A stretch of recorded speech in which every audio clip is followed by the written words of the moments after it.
this is that quilt, and this is the car.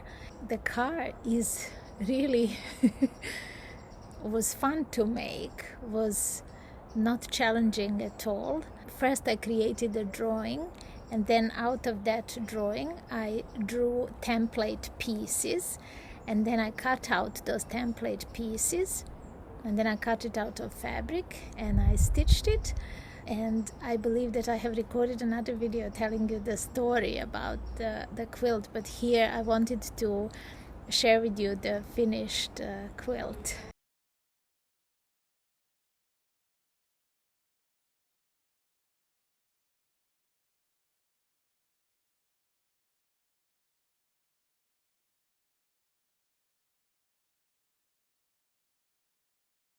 And in this corner here, my son and my daughter. At the bottom corner, I will show you the whole quilt in a picture, but this is just to see it for scale. And they're actually wearing clothes that they wore when they were little boy and a girl. So he has got shorts, and she has the skirt that my mom made her. So this is very much a keepsake. The house that you see here that I have embroidered is our family's dream home.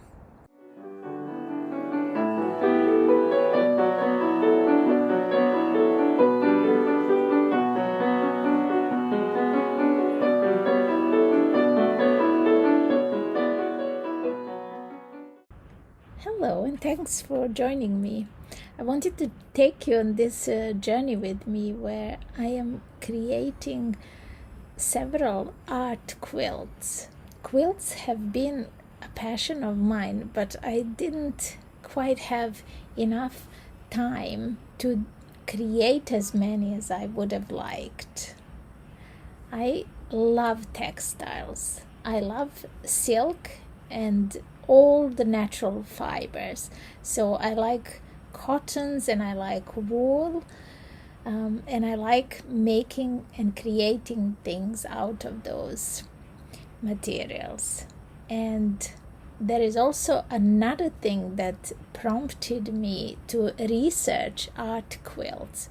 One obviously being that I'm a fine artist, so painting and creating something new out of nothing is very close to my creative heart, very close to how I work and operate. But the other thing is that I have quite a collection of materials that I have gathered over the years. When I say materials, I mean textiles, beautiful fabrics. Some of them I bought like prime fine fabrics, like from Laura Ashley, and some of them I bought in sales years ago, and I'm talking years ago, probably 2-3 decades ago. And some of them are clothes, and specifically clothes that belonged to my children when they were little, and I had kept them in a suitcase, very large suitcase, one of those largest ones that are not practical when you're traveling. I kept all of the clothes when my children were little, and I had this idea that one day I will make keepsake quilts for them. And in the beginning, I just thought I'm going to cut out squares and triangles and make maybe star-shaped or garden path quilt. And I thought that will be something nice, something that they can keep when I'm no longer here, or however life unfolds, something that will be comfortable but also comforting, and also something that they would want to keep. So baby clothes themselves are not practical. It's nice to keep 1 or 2 pieces just for scale, to show them how small they were, because I find that fascinating. I know that I was fascinated by these pieces of all the clothes, garments that my mom kept, and we did not have an opportunity to keep a lot of them. So my mom kept one of my dresses, a little yellow dress that had lovely frills here on the sleeves. And as a very young child, I actually remember that dress. I remember wearing it and feeling lovely in it. And I have a photograph that my dad took of me in that dress as well. We didn't have a lot of space, so my mom could not keep those things. But I remember seeing the scale, as I was growing up. And that was really fascinating to see how small I had been and this big person now that I was becoming. So I thought it would be interesting for my children as well as photographs and all of the other things like videotapes that we have of them when they were little growing up. You can't really see the actual scale, but seeing the piece of clothing is different. And then that idea was just left on the back burner because I had to attend to other things in life. Until this year, I started actually creating those things. I concluded that I will never have enough time, as much as I would want time, for my creative activities, for my creative pursuits, for my interests and hobbies. And I decided, you know what, it is time. I can find time in my day, or in my week rather, pockets of time in which I could just start creating. And then those projects, I can fold them and then, carry on with them next time I have time. And hence this idea for this documentation of this process also came from that place. And I did say art quilts, because when I started making these quilts, especially the first one was for my son, when there is a car that he loves, and I'm going to show you that car. So this is the car that I'm talking about. It's East German. It's called Wartburg, and obviously it's no longer in production, but it's one of those important pieces of our family history, because my dad used to have a car like this, and it's the first car that me and my brother drove when we got our driver's licenses. We both grew up in Belgrade, Serbia, which was Yugoslavia then. And this is the first car that it really has a unique sound, engine sound, and all of these effects. If you have been ever driven in one, you would know what I mean. And it's quite difficult to explain to people who have never been in like oldie-worldy car. This is what this is.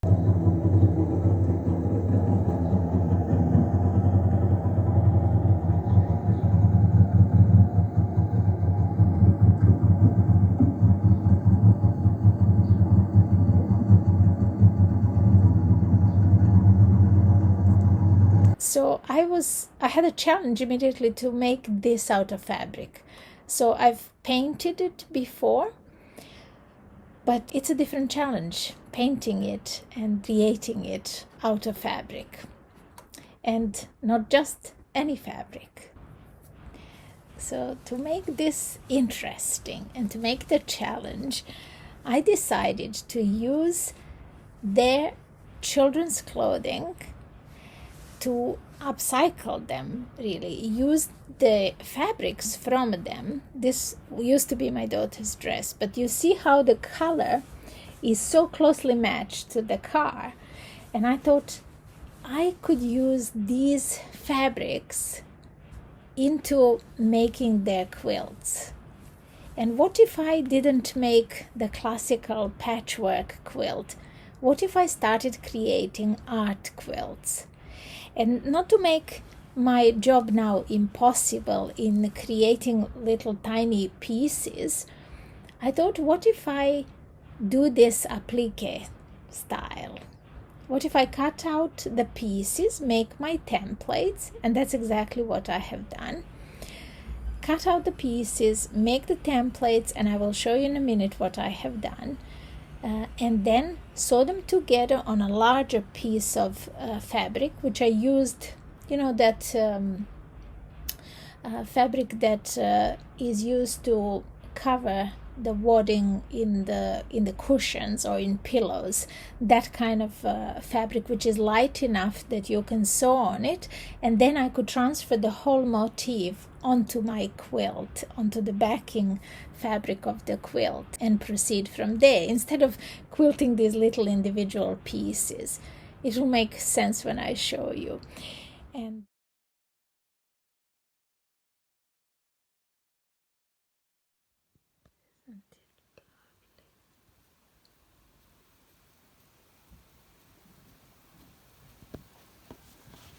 like a giant sticker. It's like a giant sticker.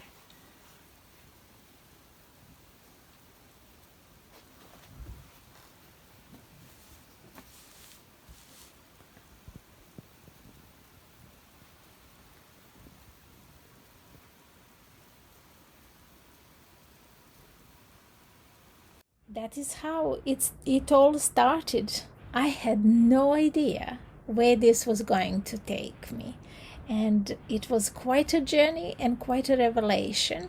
And the quilt is almost done. I just have bias tape to which I made myself out of the fabric on the back side of the quilt. I need to bind the edges of the quilt, otherwise it's done. But I wanted to share this process with you to inspire you really to start creating art quilts.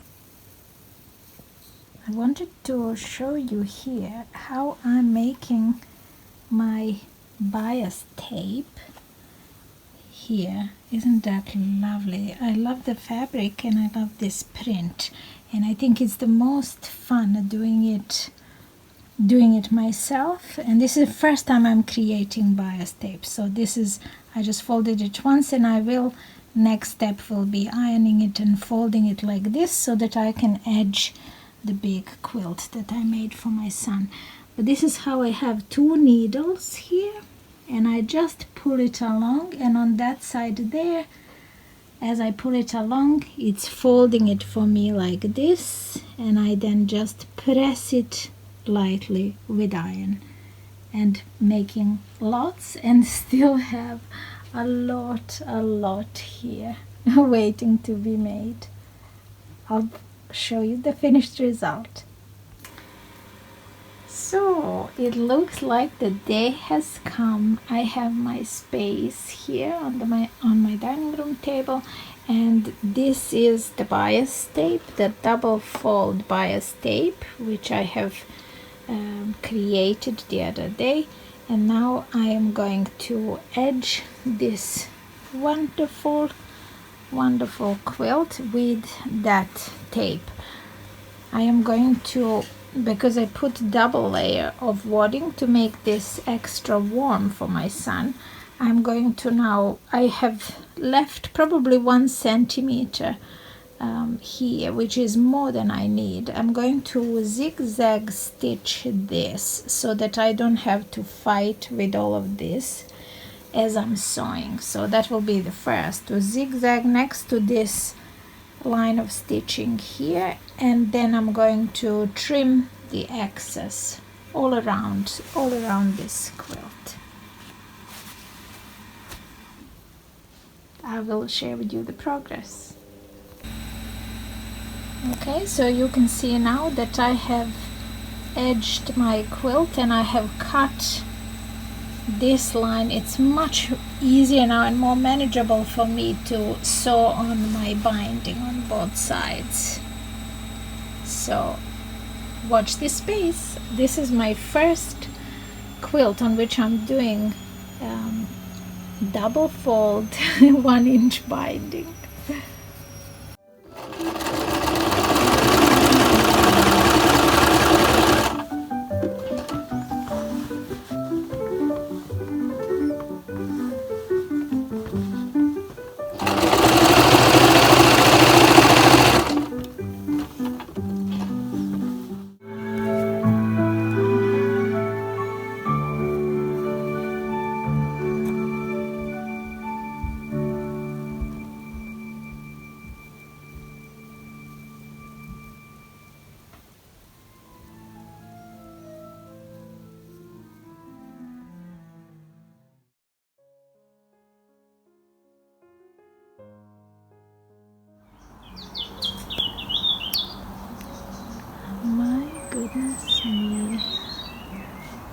that is how the edges look. I am very happy with how that turned out.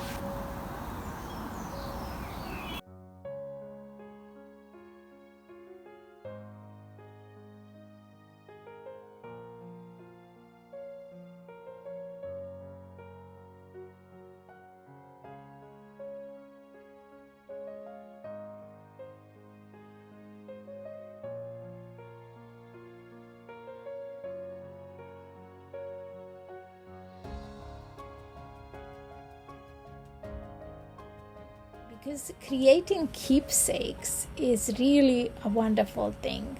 They can be keepsakes for your own family members. They can be wonderful gifts. They can be something that you do just for yourself without actually having an intention. It could be something that you can love and use yourself. So why not? Instead of buying a cover or a quilt that you like, how about creating the one for yourself?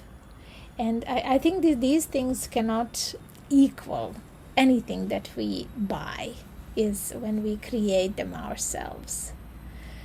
So this is what I want to share largely with you on this channel. I want to talk about things that I create, things that I immensely enjoy making, and I want to take you on that creative process with me so that you can walk that path with me, that you can perhaps get some of your questions asked, and perhaps I have an answer, or maybe we can all ask questions together and come up with answers. It's playtime. That's what this is. This is a great big playtime with fabric, with creating. Also, there will be brushes and paint involved, because painting on textiles, as I said, I worked with silk before, so I do want to start designing the clothes and garments to wear, maybe shawls and scarves and things like that out of fabric. So if you're into textile art in free form, then this is absolutely the right place for you.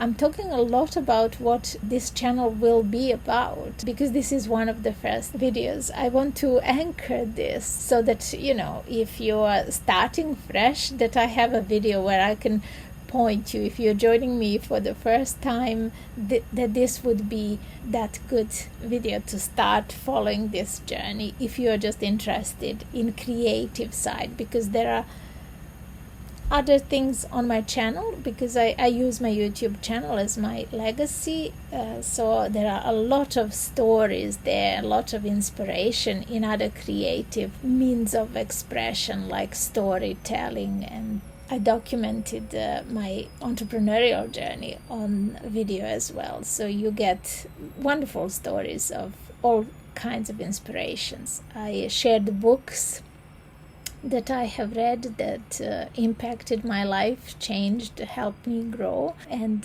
those can also be found on my channel. They're all listed in playlists, so that you can easily navigate yourself and just follow the content that interests you the most.